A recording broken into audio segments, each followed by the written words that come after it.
Thank you, Ross. Good morning. Well, we're excited to get back in the fight. You know, it was good to have an open date. I think very beneficial for us as a staff and certainly for our guys with 12 weeks of really just, competitive work.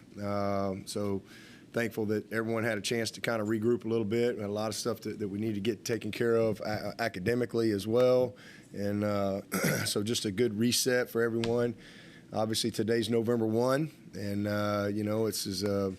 it's good to be in the position that we're in, to be sitting here, 8-0.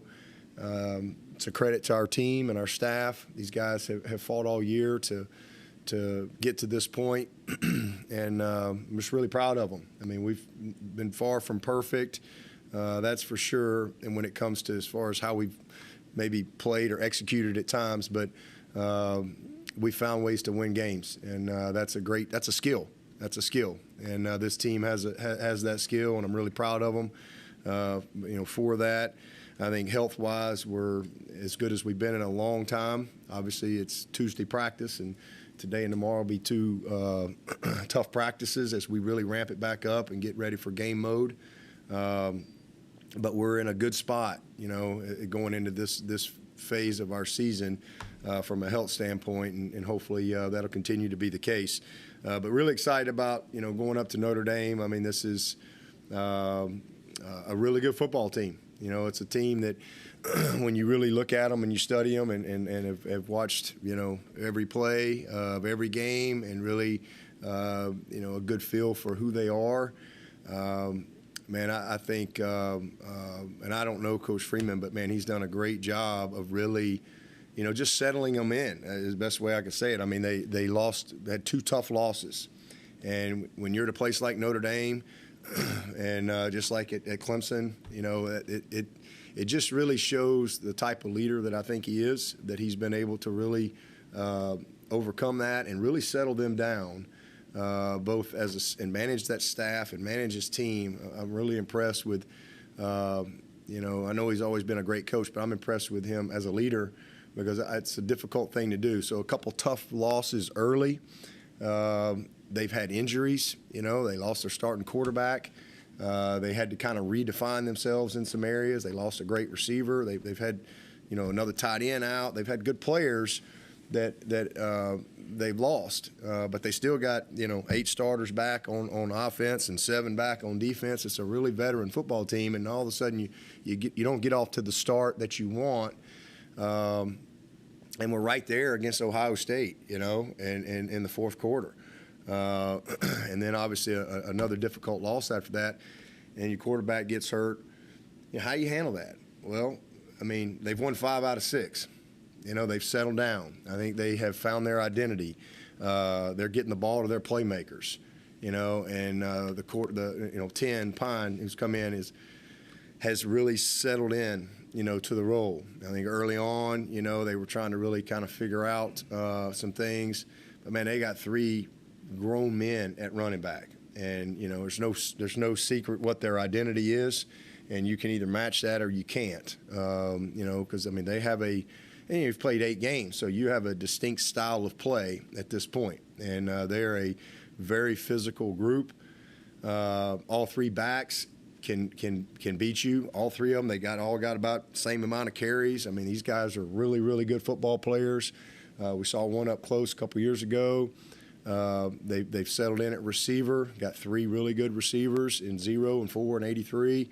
And then 87 is an All-American. I mean, he's a great football player that they use, but they have a style of play, and you either are ready for that or you're not. So it's going to be a very physical game, no secret there, and then we can't give these guys short fields. We can't turn the ball over. We got to get back to we had 3 turnovers in 7 games, and then all of a sudden we have 4.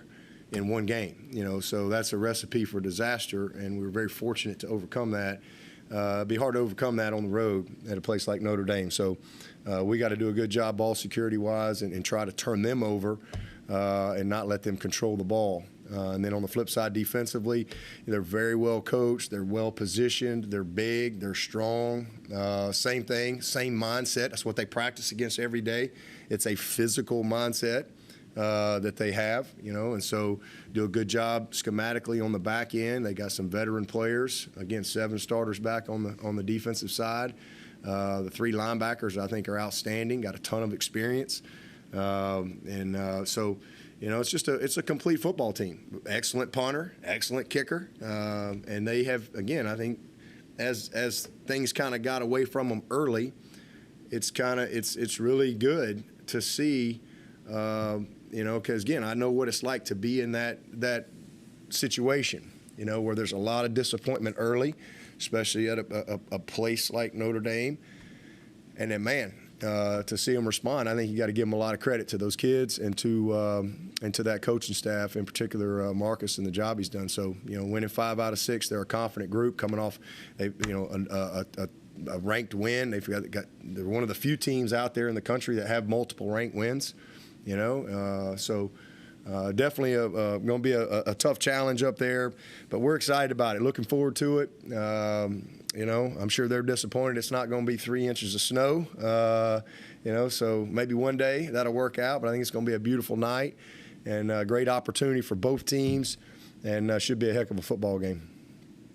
Coach, you played there 2 years ago, obviously, but limited fans because of COVID. How exciting is it for you and your guys to be in that environment, that stadium, and with a packed house prime time? Yeah, well, I think, that's what makes college football great. And as a competitor and somebody who's been a part of college football for, since 1988, as a player and a coach, I mean, I love that. I loved playing in Tuscaloosa. I loved playing at Legion Field. I know that's a thing of the past, but I love that. I love that environment. I loved going on the road to Knoxville and Baton Rouge and Arkansas and you name it. Been all over the country, and then coming to a place like Clemson and getting a chance to coach in a venue like this. I mean, it's special. And then all these places we get to go to. I mean, it's awesome. Going down. I thought the crowd at Florida State a couple weeks ago was tremendous. We know everywhere we go, we're going to get everybody's best shot. We're going to get everybody's best fan support. You name it. It kind of comes with being at Clemson, and I think as a competitor, you love that. And as a college person, whether you're a coach or a player, it's special. And then you have places like Notre Dame, right? Like that's iconic. And I mean We've won there one time since 1979. Now, I know we've only played there once, but still, I mean, it's not like you get to go to a place like Notre Dame every year. And I think, the history of Notre Dame, the brand of Notre Dame it speaks for itself. I mean, this is a historic place that Tim Beret loves to tell me about for 20 years. So I know way more about Notre Dame than I probably should, but it's special, and I am glad. We were thankful to be able to play, but also at the same time, it's kind of disappointing, because especially when you have this vision, and you go up there and and it is what it is at that time. But so it is exciting to be able to see Notre Dame at its best, and I know that's what we'll get. We'll get the best they got, and look forward to competing against them. There's been a lot of attention on Mayer for defense. Targeted a lot, and he's still very productive. What, based on what you've seen, what are they doing to still get him the ball amid all that attention? I mean, it's it's all built through the run game. I mean, they move him around first of all. They'll put him outside and they'll line him up and throw one-on-one red zone shot to him. They'll put him in the slot and run an inside fade. They run double moves with him. They'll use him like a receiver. But most of this, I mean, they screen it to him. I mean, they'll literally screen it to him like he's a receiver. But they've handed it to him in the backfield. But most of it comes through all their run action. Swap, boots, where's Waldo? I mean, he's all over the place. He's 1, he's 2, he's 3. Because you got to stop the run. You have to stop the run, or they're gonna kill you. And then 3 backs are sledgehammers, and then all them guys up front, them offensive linemen, they create extra gaps formationally, it's a real challenge to line up against these guys because it's a different type of football than maybe you see on a weekly basis. So challenges you from a discipline standpoint, a leverage standpoint, alignment, because you have to stop the run. And then, they create off of that with all, the quarterback, he's not a guy that they're going to, put in the shotgun and just drop back and throw it 50 times. That's not who they are. He's going to be on the move all the time. And it all comes off of, everything they do, whether it be the power, the counter, the stretch, the swap boot stuff. It doesn't matter. So they're just creative with where they put him, how they involve him in the just normal pass game, but then all the play action stuff. So everybody knows he's going to get the ball, but again, you still have to respect him as a blocker, and you have to stop the run to have a chance on these guys. If you don't, you're not going to win. How creative or how much have they evolved their running game as the season gone on? Have you noticed that? They do what they do. It's a million ways to get to it, but boom, there's the power. At the end of the day, that's what's coming. It's the swap zone. But they do a really good job creatively wise as far as how they get to those things. Million ways to do it, but when it's all said and done, the ball snap, here comes the power right at you. And, you have to be able to fit it all up against, all their different looks, alignments, motions, et cetera. So they do a really nice job, got a good package.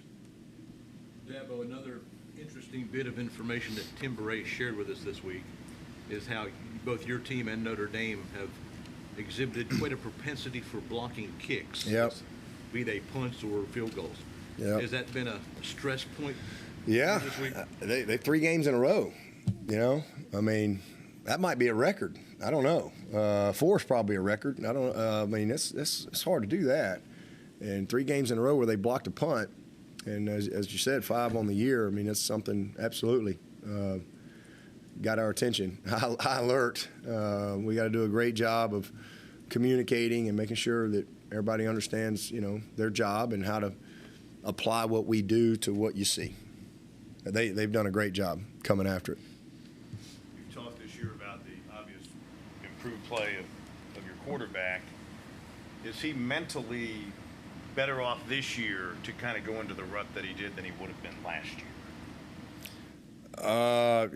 Yeah, absolutely. You've seen that throughout the year. He's had some bad moments, and he's, snapped out of it. Just, he's a totally different guy, and our expectation is for him to go play his best game. That's what I expect. He's go back to work. He had a bad day. There's no question about that.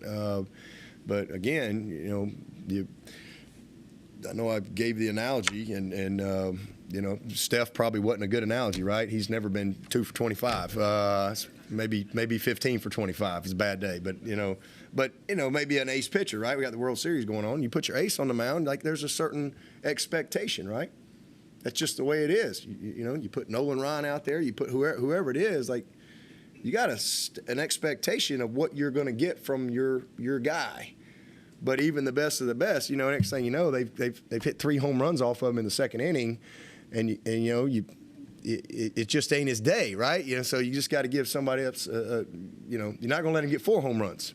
If you do, you're just stupid. But that guy's going to come back the next week, right? Or whenever his next start is, he's going to get right back at it. You compete long enough, you're not nobody. We're people. These are people, and people are not perfect. We're just not. We have moments from time to time. I'm sure y'all have some days better than others, and you learn from it and you move on. But yeah, you have to be made of the right stuff to be able to let it help you get better and not lead to more. And he's been awesome, all year. And we're not 8-0 if it's not for DJ. So yeah, you had a bad game, but that's why you got a team, and it was great. kind of best case scenario in a worst case moment, right? You're down 11 in the fourth quarter, and you got to put your freshman in there and say, go get them. And you know what? The team rallied, and I think that's a skill. You know, it's a skill to be able to find a way to win a game like that, where everything, kind of Murphy's Law, everything is against you, and you have days like that, and you have days that go the other way too. So it is what it is. But man, I'm really proud of DJ and how he's handled himself and how he's led, and he certainly knows he can't go play like that. There's a standard, right? And there's the expectation. I mean, he's the ace. You got to go do your job. Who pointed out Jaden stat wasn't? Yeah, I don't know. I caught it from a couple of people, that, hey, look, it's probably a bad example, Coach. Steph ain't ever been 2 for 25. I think I offended some of the players or something, So, well, that's probably true. But you know my point. You get my point. It was a bad day. The best of the best have a bad day. But, yeah, probably more like 15 for 25 for him. Bad day. From 3. Coach, I know you shut out Syracuse in the second half, but how much of a difference will it make having Barrett Carter on the field, assuming he's able to play? I mean, he's a difference maker, so it makes a big difference. I mean, he's a great football player. He's dynamic. He's great in the run game. I mean, he can cover, really anybody. He can hold his own. He's just got elite speed. He's a little bit of an eraser. He can fix some mistakes that may happen, whether it be up front or, the second level. I mean, he's just a great player. So I mean, he's a big difference. As you talk about getting the ball to your playmakers, Bo Collins hasn't had a catch in 2 games. Is that just as a receiver something you have to live with game to game? You might not get the ball, or you tried to get him the ball more when that happened? Well, I mean, you can, we tried a few things. It just didn't work out. We got a huge PI on a post route. I mean, there's other things that show up. He's had opportunity. It just hadn't worked out. And again, that's the life of a receiver. But we're trying to win the game. And these past 2 games, I mean, it's been a real run focus, and we've been successful, other than the turnovers. But man, Bo's he'll have a bunch more games. He's already had some great games, and he'll have a bunch more as we go through the rest of the season. But it just kind of worked out that way the last couple weeks, and he's had opportunity. Just either the ball hasn't gone to him, or we've had a PI or a missed play. He had a drop ball. He had 1 drop. We had a screen we didn't throw. Just different things. But it kind of comes and goes in the life of a wideout. When an open date comes at this time of the year with enough of a sample size of games, is there an evaluation like that of, well, this guy didn't get the ball more, let's try that, or maybe a few other receivers who haven't been as much in the mix as you would want? Is that a big discussion? I mean, I think this is the time of year where your best players got to lead, and they got to be at their best. And you kind of know who you are, and you want to give everybody opportunity to be a part of the game. And we've always tried to do that, but sometimes the game dictates different things. And maybe one guy doesn't have a great day, but Shipley went off for 240-something yards all purpose and 172 yards rushing. So, it's okay. And then there's going to be other games where Bo has 7 catches and 2 touchdowns, and Shipley had 60 yards. That's football. But we know who our playmakers are, if that's your question, and we absolutely. This game's about matchups. It's about players, not plays. I've always said that, and making sure that we give our players an opportunity to win. And that's really how I evaluate every week, is did we put them in position to be successful? I know what I'm looking at, and I know you get lots of narratives and comments, but most people have no idea what they're looking at. They don't really understand what the kids are being taught. And so, but as I evaluate our plan on both sides, did we put them in position? This game's about the players. It's not about the coaches. Way too much credit, It's about the players and putting them in position to make plays. And as I evaluate every week, because I don't want to walk off the field feeling like we didn't give our kids a chance to win. And as long as I can look in the mirror and say, hey, we gave these guys every opportunity to be successful, at the end of the day, they got to go play. and but all you can do is put them in position to be successful, and make sure that you've prepared them to execute in situationally and confidence and belief and all those things. But you definitely that's what this championship phase is all about. It's about being focused. It's about your best players playing well, putting them in position to go win the games. Because that's how you win in this type of year. Your best players got to lead the way, because everybody's got plenty of film on each other as far as who you are. So now who can do what you do better. How great is it to have a Will Shipley that's fully rested, knowing he gets beat up every single Saturday, it seems? Now he's 2 weeks rested. How big is that for you on Saturday? Well, that's great. It's been good for him. He certainly has been a workhorse for us, so he's taken a lot of hits. And so we've done a good job, I think, of managing, his, in this world that we're in now with GPS and all that stuff, and really monitoring these players' workload and what their work capacity is as we, evaluate a guy like him, for example, on what his Tuesday practice looks like, in relative to what he's done on game day. So just managing him, I think we've done a good job with that. Bina and our training staff, they do a great job of just kind of keeping us in tune, and I think that's helped him, stay healthy. And but definitely, it's been good for him just to kind of have a week off to reset for this month of November. And on the other side of the ball, when you and Coach Goodwin have talked about being physical in this game, and maybe it's because I've never been in a football practice, but how do you practice physicality without hurting each other? Yeah, well, I just think when you play football, there's a callousness, I guess, that comes with it, and it just takes a little time. If any of you've played football in here, if you can remember the first time you put pads on, right, and back in the day, and man, you'd be about sore as crap for about 3 days, and then all of a sudden you didn't feel it anymore.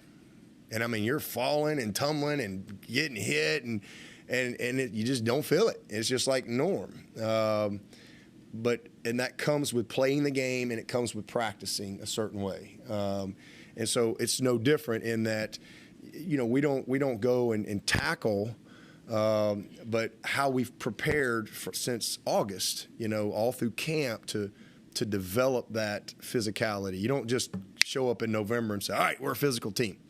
All right, we're going to be tough today. That doesn't work.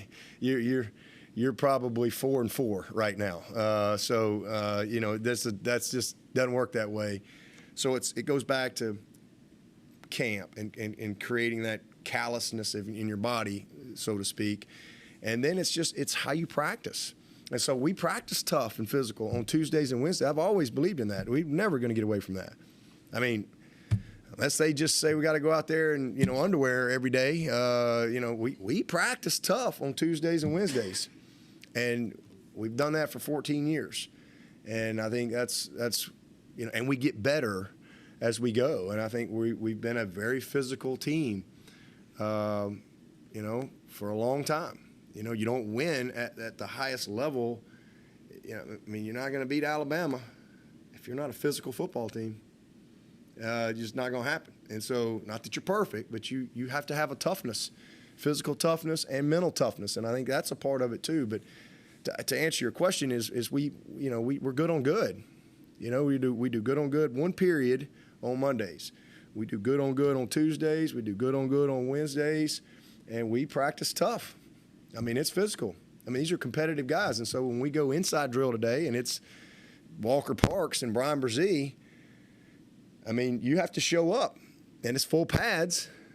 Even though we're not tackling people to the ground, there's a physicality in that offensive line and defensive line that you better show up to practice with, or it's going to be a bad day. There's no brother-in-law on it out there, and so then you're going good on good pass rush, one-on-one pass rush. You're doing good on good scale, good on good team pass. We usually finish the day with a little O versus D period, a little fastball. And again, you also have to be smart as far as taking people to the ground and things like that. But we'll have what we call thud, and we'll do a live 2-minute drill on Wednesday. Wednesday we're in shells, but we're still inside. We're still team pass. We're still scale. We're still OLDL. There's a lot, So again, it's just how you practice every single day to try to create that. And then it's your scout team presentations. You have to when you're in your separate periods, team separate, and you're going against scout looks. It's how you practice in those periods and the type of looks that you get from your scout team to try to create the very best you can. The mentality. I'm gonna take T.J. Dudley today and put him at running back. Because his nickname is Bull, and this is bully ball. These dudes will bully you if you let them. I mean, these are 3 backs that are really, really good players, and they have a physical mentality, and it just comes with your approach every day and how you go to work. You just faced a really good running team and a really good running back in the last game, but does run support change when you face a team with this kind of physical approach? Absolutely. Yeah, absolutely. You have to. You want to mix it up. You don't want to just have the same pitch every time, but you want to mix it up as far as how you support it. Is it corner support? Is it safety support? There's different ways in how you commit to that. But then also, there's times where it's coverage, and you're going to try to hold up. But if they hurt you, then you've got to. You got to expose yourself. You got to play some man coverage, and you got to commit more people to the box, more numbers to the box. So that's just the way it is, and that's all goes back to how you match up. Inside, all goes back to the front. Our guys defeating blocks, even though that and which gives you an extra guy. If you got a guy that's winning his matchup, well, then maybe you can be a little more coverage. But if they're blocking you, then you have to commit more resources to it. Where's Kobe Pace right now? He's much better. He's much better. He's probably next week. That's kind of where we are. We were hopeful for this week, but he's probably not going to make it this week. He's going to be close. I think he's going to be close for Saturday, but probably more next week. Moffa had one of his best games against Syracuse, 2 4th-down conversions, including a touchdown. I know you've been saying for a long time his day is coming, but you look across the country for a number 2 or number 3 back, he's got to be pretty close to the top. Oh, he's special. Yeah, I think we have 3 elite backs. I think we got three guys that'll play in the NFL one day. I don't think there's any question about it. We'll look back in 5 years and everybody's going to go, man, they had Shipley, Moffa, and Pace all on the same team. Why didn't they hand them the ball more? So I think that day will come. Right now they're all at different stages in their careers and development. But Moffa's special. He is a really, really talented back, and he's unique. To be as big as he is and as fast as he is, he's got great hips. He's got great vision in the hole. He catches the ball well. He's a really good protector, and he's just starting to really hit his stride. I think from a confidence standpoint. So we're very blessed to have the guys we got. How beneficial do you think the open week was to get Brzee and XT back to their conditioning, full game ready shape? Yeah, I think the biggest thing from XT, because he's done a great job on his conditioning side, it's just 2 more weeks of just great healing in that foot. And just, because, again, it's not something that he's got to play with all year. It's one of those things from where he started, gets better as he goes. Because, they wouldn't have let him go play if the healing wasn't where where he could play. But there was going to be a little bit of pain involved, and that's just getting better and better and better. So you'll see him ramp it up, over this month. I've got high expectations for him in November, and we're going to need him. We're going to need him down the stretch here to be, and that's, hey, and he obviously it was a tough situation for him in camp, but You know, he's gotten a couple of games under his belt and kind of, you know, gotten the rust off of himself. He's gotten some conditioning back going. He's in the best spot that he's been as far as how he actually feels and his ability to really do what he wants to do. He's been a player of the game on 6 snaps, so he's got confidence. So I think this is an opportunity for him to really, you know, because we got 4 more games and we got, you know, something in postseason as well. So I think he's got a chance to really finish well and have a great ending. And then Brian, it's been great because obviously he's missed a lot, and his conditioning and just football speed, not quite where it needs to be, just because he missed a lot of time. So it's been good. Good week last week, and off to a good start this week. But same thing. If he's on the field for the month of November, he'll have a great finish to the season. There's no doubt about that. Speaking of injuries, yesterday T-Bone explained to us about his moped incident and then how he slammed his own head in his own car door. Have you considered like putting him in some sort of bubble or? Yeah, he's his daddy's boy, that's for sure. Holy moly, he's had some weird injuries for sure, but he just keeps going.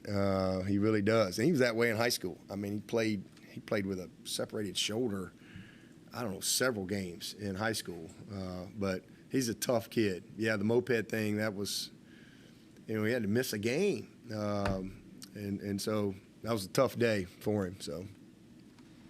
And he's having a good season by any measure. Yeah, and if we can just keep him available, he'll do more. So you want to just wrap him up in some bubble wrap or something, but. He's a tough kid, and he wanted to play the one week, but he couldn't. He was completely cut up. His whole face looked terrible, and he had a little kind of concussion symptoms as well. So that set him back. But he's back in a good spot. So the week off has been good for him, and good start last night. Dabo, what are the things you remember about watching DJ play against Notre Dame back in 2020? Man, he was just amazing. I just remember, the big plays, how he kept his poise, how he led. He was awesome. I mean, it was a great night. I mean, he had a couple big plays to Cornell in particular that I remember, and wasn't too big for him, Obviously, he'd got a chance to play against Boston College the week before, so it wasn't the first time for him to run out there. But, he just executed the plan well and made a bunch of big plays. And, I remember the second overtime there where they called us in, right, and then reviewed it and said we were – no – they called us out, or they reviewed it and said we were in, I think, gave us a touchdown. And then we're getting ready to kick the extra point, and they called timeout again. We're going to review the review. You remember that? It was the first. I think it was the first time in the history of football that they reviewed the review. And they said, no, we didn't mean it. Now you got to go do it again. And we were able to get it in there at the end. But anyway, he was great. A lot of big plays that he made. Made some beautiful throws and did everything he could to give us a chance, and we came up short. It was a heck of a game, and tough one to lose. We're 8 weeks into the season. We're entering the championship phase, as you call it. How do you assess the previous 8 weeks? Is the team where you thought they would be? If not, what do they need to do, starting with this Notre Dame game? Well, yes, November 1. So this is we got our first win, November 1, 2008, when I became the head coach. And so that's kind of fitting for us as far as why we start the championship phase November. When you get to November, this is when you have to be at your best. This is when divisions are being settled. This is when conferences are being settled. This is when, state rivalries are being settled. This is when national bigger pictures are being determined. And so it's huge, and everything builds, it all builds from as we break our year down, getting ready. to transformation to prime time. And we started prime time August 1st, and we've been but it all builds. It all builds, just like a business has a first quarter, second quarter, third quarter, fourth quarter, right? I mean, it all builds. And this is when you want to be at your best. So to answer your question, and you make adjustments all along the way. It never goes exactly the way you want it, you know. But where we are, you know, we're where we hope to be. Right? No. Did we necessarily get here the way I envisioned it? No. But rarely does that happen. And occasionally, but rarely. You know, it's mostly, you know, there's a lot of challenges along the way, and navigating those and making decisions. And but we're in a good spot. And there's 6 undefeated teams in the country, 131 teams. It's hard to win. It's hard to win, you know, and especially in college football, especially to win every week. It's really, really difficult to win. And yeah, I mean, we're in a good spot. And as far as what we got to do, we got to get back on track, taking care of the ball. Again, we had 3 turnovers in 7 games. That was a huge part of us being 7-0. And then all of a sudden you have 4 turnovers in 1 game. That's got to be a one-off, you know, because you're not gonna win many games. It's a miracle that we won that one. We've been really good on third down.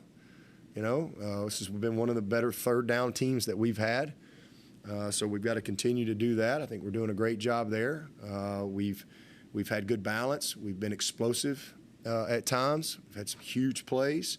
We've been physical. We've been able to run the football very effectively. I think that's a real positive. I think defensively, from the last 4 games to the first 4 games, we've gotten better, and we've settled in. I think we know who we are. We know who our playmakers are. We've gotten some guys a lot of experience, you know, from where we were 8 weeks ago. So I think our kicker has had a heck of a year. Our punter is hitting his stride. We've had big plays in special teams. We've blocked kicks. We've had big returns. So, you know, I think you're always a work in progress, but as far as where we are, you know, we're a team that still has its best football in front of them. We have not played a complete game yet. We've had moments in quarters. So the next thing for us is to really put it all together. That's kind of where that's the next step for us. Just, you know, put it all together, really execute our plan to win with precision. You know, we've been really good at bits and pieces of it, but we've got to put it all together because that's what it's going to take, you know, to win at this phase of our journey this year. You know, you got to be really detailed. You got to be very precise in executing the aspects of your plan to win. What will your interest level be tonight when the playoff rankings are announced? Very little, very little. I mean, you know, it just doesn't matter, right? I mean, it'd be high interest if I was going to find out where we were going tonight. But the only thing I'm interested in is you know, trying to win in South Bend. That's really it, because that's all that matters. They may come out tonight and say we're the #1 team in America, right? There ain't nobody going to give us a trophy for that. So it just doesn't matter. And if they say you're the number 10 team in America, well, that doesn't matter either. You know, it just doesn't. It really has no relevance at this point. So the only thing that matters is how we play against Notre Dame. For your teams of the past, is this unusually late for a team not to have played a complete game yet? I mean, 2016, I don't know that we played a complete game all year, to be honest with you. I aged dog years in 16. You know, remember all year, everybody's like, what's wrong with Clemson? They stink. They barely beat Troy. We had, 8 games, 6 points or less. Deshaun Watson was either a touchdown or an interception, right? And everybody's like, what's wrong with Deshaun? You know, this and that. And my frustration, that team in my mind, you know, it's 22 now. I look back at that team, and that team, you know, from where we were, 15 might have been our best team, honestly. And but I look back at that team from where we were in that locker room in Arizona to where we ended up, and the frustrating thing about that team, at times we were dysfunctionally good, and that can be very frustrating to be as a coach. But it was such a talented group, but it was like they just wanted to push fast forward.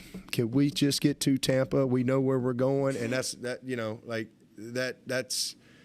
as opposed to no, we need to beat Troy, right? And I think that's I'll probably write about it in a book one day. But that's kind of that they were so good, and I mean, but next thing you know, you're up 17, and there's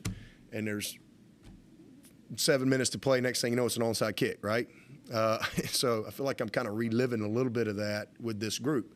So that was a year where we didn't play many complete games.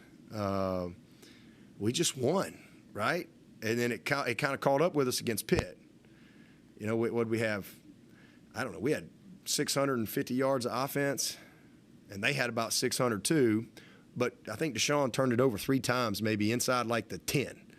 I mean, it was just bad, right? Because you're getting all these yards and you're not getting anything for it, kind of like Syracuse. But we ended up getting beat, and I thought we played better after that.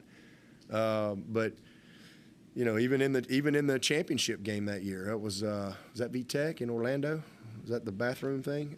And we get down there in Orlando and had. Same thing. We kind of had a lead in that game. Next thing you know, I think we might have come down an onside kick, but we just couldn't quite put them away, or we thought we'd have them away, and then they'd be right back. And well, the complete game was Ohio State. We won 31-0. Nobody predicted that, right? Like nobody predicted that. I'm not sure many people picked us to win, but that was probably our one complete game.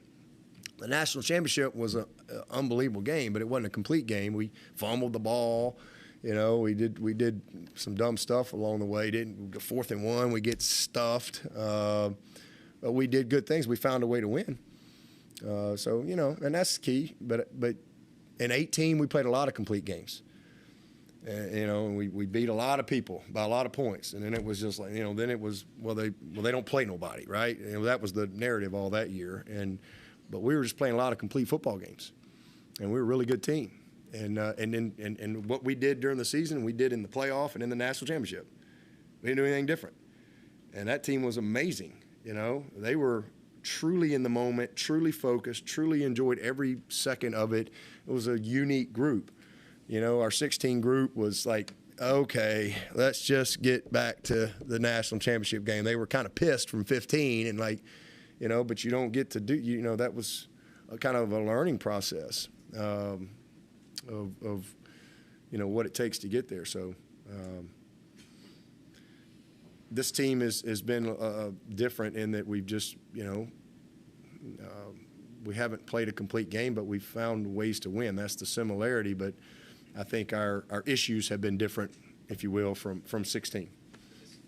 It's not the fast forward button this year. What is it? What is it? I think just maturity in some spots, youth in some spots, a little bit of a lack of continuity in a couple of areas, and that's probably been the biggest thing, And we've played some really good teams. I mean, we've played some elite quarterbacks, man. Nobody wants to give any credit to, so all of a sudden you maybe don't bring your A game, but every year's a different deal. Just like every week's a different week. And look around college football. That was awesome. I had my whole day laid out. I'm like people do this every week. It was a blast. I wrote it out like a kid. I had all the noon games, I had all the 3:30 games, and then I had all the night games, and then I didn't even know I had it on my TV, but I have this thing called tiling. Where you can have like 4 games, and it was the greatest thing ever. I literally just watched football all day, took notes, made mental notes as well, and just it was a blast watching football. But again, you just get reminded how hard it is to win. you got undefeated teams, barely beating 3 and 5 teams, down to the last play. I mean, it's football. It's college football. I mean, the record stuff, man, you better show up and be ready to play. It's there's some crazy things. I mean, we had one team get beat 49-0. Holy cow, right? I mean, there's just crazy things that happen in football. 8 turnovers. I mean, 8. It's a 14-13 game, and so I got a chance to see some future opponents. It's a 14-13 game on the road in the third quarter, and you feel like and then you have 6 turnovers in a quarter. I mean, good luck with that. I mean, it's just crazy. But that's football. That's football. That's why you never know. That's why you got to play the game. You line up and play the game. It's not about, Coach Stallings used to always say that, right? How many times y'all heard me say that story? Coach Stallings, he'd say, hey, brother, any game ain't played on paper, right? And he'd say, hey, man, if it was played on paper, I'd walk out there with my team, my plan, my roster, and the other coach would walk out there with his team, his plan, his roster, and the referee'd he'd look at it, and the crowd would go, ooh, and ah, and then the ref would go, winner, right? But that's not real life. That's not real life. You compare rosters to some of these teams that win and lose. I mean, it's different. It's not played on paper. It's not. Thank God. If it was played on paper, we ain't got 2 national championships in the last few years and all that stuff. Because I mean, you go back, heck, we weren't supposed to beat LSU, Ohio State, Oklahoma, Alabama. We ain't supposed to beat a lot of these people, Notre Dame. So thankfully, the game's not played on paper. It's played by people. And, we got a bunch of good people here. Any questions for Coach from Zoom? Hey, Dabo, go ahead. I know number 7, Isaiah Foskey, is dangerous off the edge, but what does Notre Dame's pass rush look like in terms of how often they'll blitz and what they like to do on 3rd down? Yeah, they'll mix it up. They do a good job, really, coverage-wise. 2 safety, 1 safety, 2 deep, 2-man, quarters. They do a little bit of everything. They're very well coached. They do have very good edge pressure guys. 7 is special for sure. 9's really good too. And those guys roll in there. 99 is a big, strong kid. They're thick inside. The backers, they'll use them effectively. These guys have played a million snaps for them. So it's a really good group, but they're a combination as far as what they do coverage-wise. They're very multiple. Dabo, this is Matt. You mentioned Notre Dame winning 4 out of 5, and I know you don't want to look ahead, but obviously Louisville seems like it's playing really well right now. Does it seem like y'all have played some teams when they've been playing their best football so far this year? Yeah. I think we've had 8 wins, and I think we're all still 5 of the games we were their first loss, right? So, nobody wants that first loss, and we've played some teams that had a lot of fight in them, So I think there's a lot to be said for that. 5 out of 8 games, you played an undefeated team at that point, and you're their first loss, so you're going to get everything that they got. But Notre Dame's actually won 5 out of their last 6, and Louisville. I mean, everybody. I mean, it seems like every week we know we're going to get everybody's absolute best shot, regardless of what their record is. That just kind of again comes with being at Clemson. So that's why you don't play to an opponent. That's why you don't play to a kick time. That's why you don't play to the scoreboard. That's why you don't play to a record. You better play to a standard, and you have to prepare to a standard week in and week out. It's the biggest game of the year, and teams that don't have that mindset, they're inconsistent. Easier said than done, but it's something that you have to develop with your approach every day. All right, thank you, Coach. All right, appreciate it.